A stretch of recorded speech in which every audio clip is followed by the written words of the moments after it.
important discoveries doesn't happen because you plan them, okay?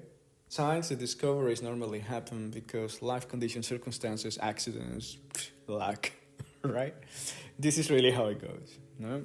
Now, but there is a whole background on this. So when I was a child, my parents, who were academic scientists, both biologists, they will bring me to archaeological sites, and I would be there as a kid, like 5 years old, 3 years old, older.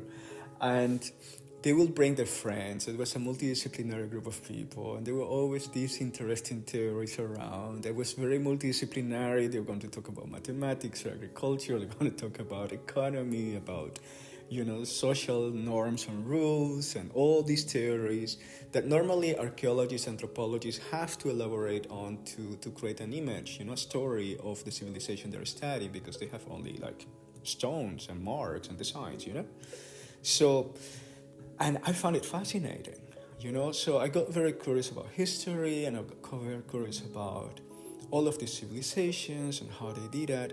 But there were also many other theories in the circle coming from the fascinating, technology they used, because they had really, for many things, more advanced technology than what we have today, right? And many things that today's science, the formal science, cannot explain, that the traditional archaeologists do not dare to even think about, and there is a lot of data that is not being shared because they cannot explain it with the old model of thinking, right?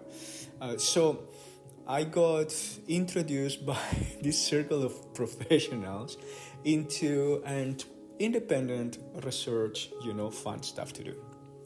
So I grew up and I continued visiting those places when I was traveling, and I was making my own notes. At the time, I had studies of mathematics and science for engineering, of ICT, I keep educating myself in different disciplines. I invested a lot in self-education myself. So I started developing new perspectives, on what this all means, from language, from symbolic language, from mathematics perspective, from technology. And I got more and more fascinated. But while that was my fun and my hobby, and I was really deep into doing that, next to that, I was developing all these things by my own.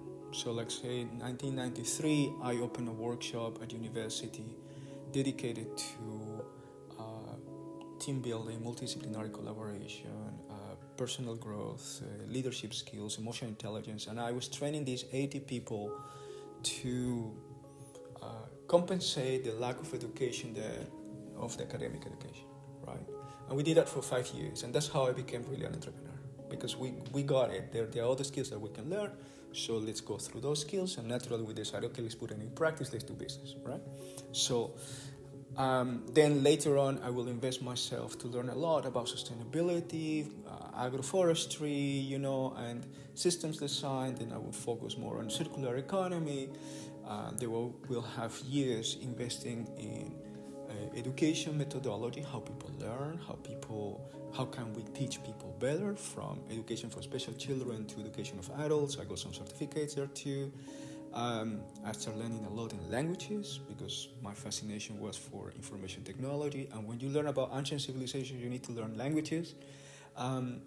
So sadly, myself, for my own work as consultant, coach trainer, I was learning many other topics and crafting my own knowledge. In a certain moment, the three things came together.